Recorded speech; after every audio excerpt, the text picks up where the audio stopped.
Good morning. I got my coffee and I'm ready to go. It's around 5:30 on Monday morning and I'm headed into the office with a dirty truck. It's not real dirty, but it's already 93 degrees outside, folks.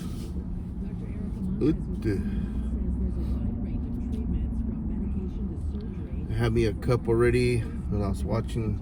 I'm trying to figure out the best roofing solution for the new 30 by 60 pole barn, reservation pole barn. It is 30 feet wide and 60 feet long, and I only have posts on the outside for now. I'm trying to keep it that way, and so if I do traditional wood trusses, then I'm going to need 30, and you can just imagine how much that's going to add to the project. So I was looking at some other options, and I'm leaning toward a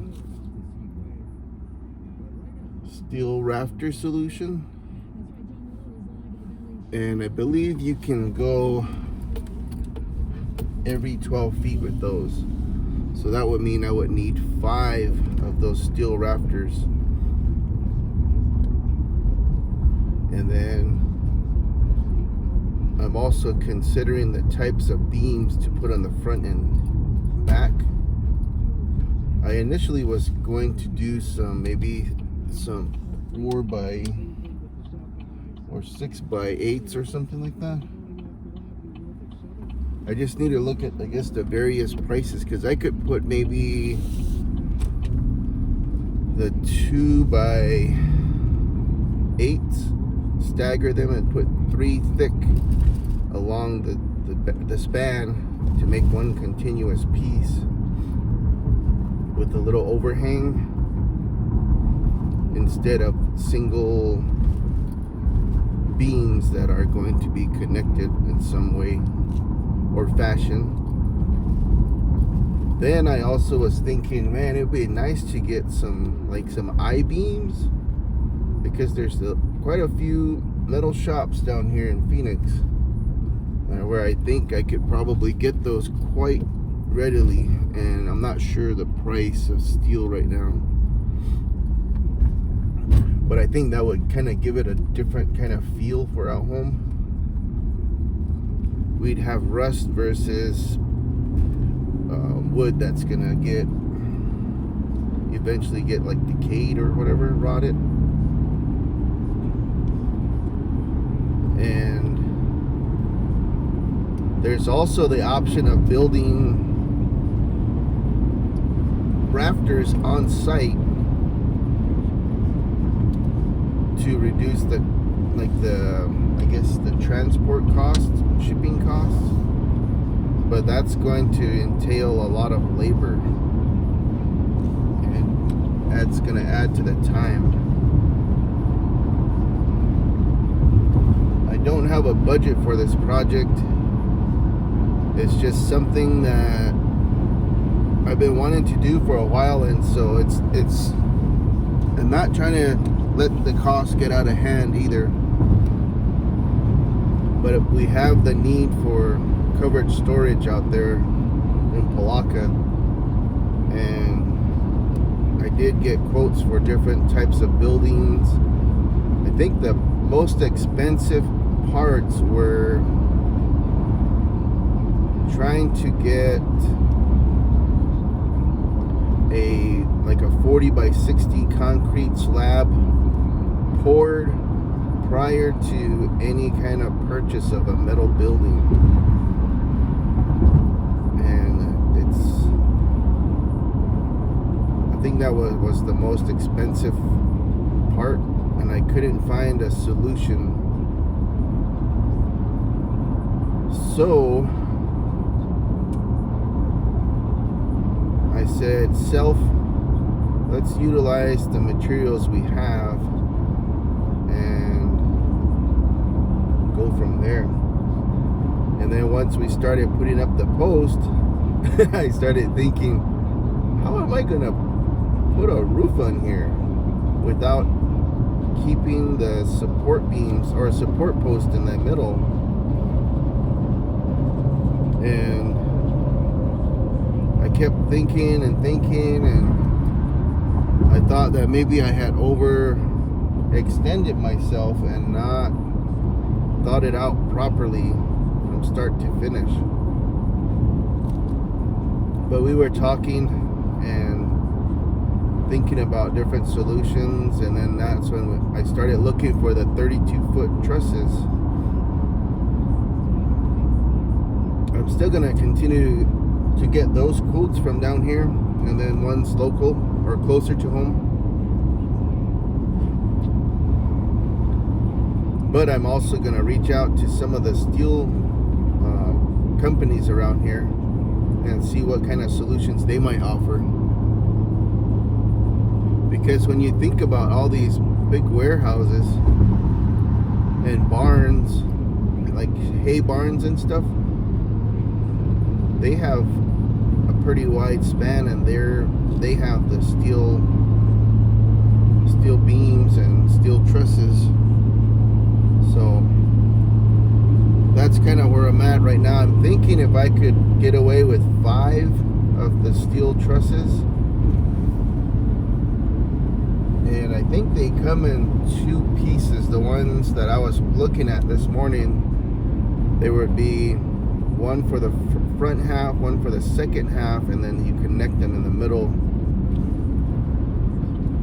and then you lift them and put them into place. But I'll see what I can come up with. It's pretty interesting, and I think it's exciting, and it's a little bit of a fun challenge, because not a lot of us have a ton of money to burn on things that we need. So if I can get this built with minimal cost and include sources for getting materials and pricing, I think it would help others to be able to build something similar. Because you can imagine if you can make a house like that as well with the metal sheets on the side.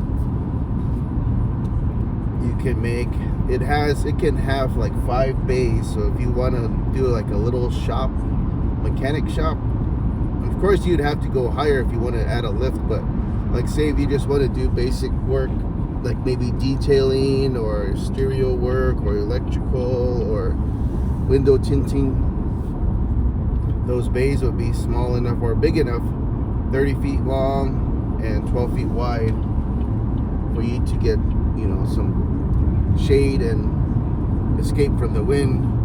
And you can also do the, like my buddy was saying, you could enclose the sections, and you could even have like little shops in there. Because I want to put in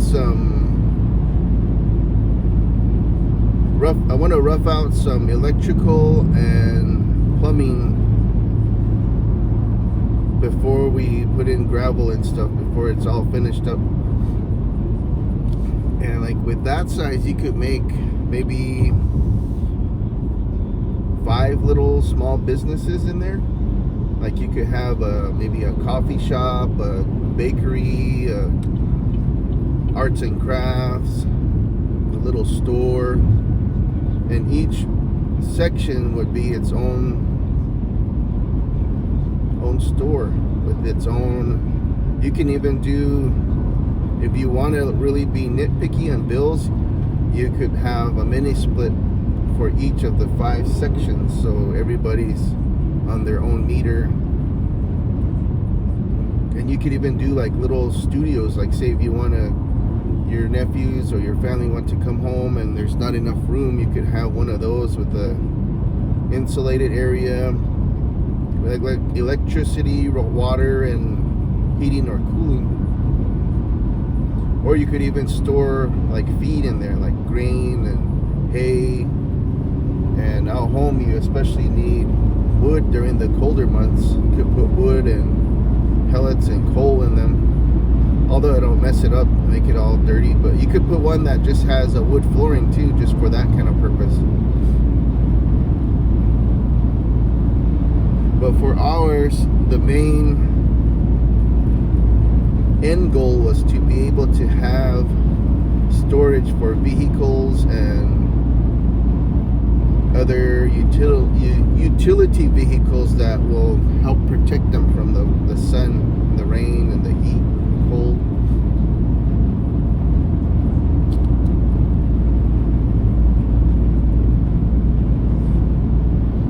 Because right now we're lacking one space for the D21.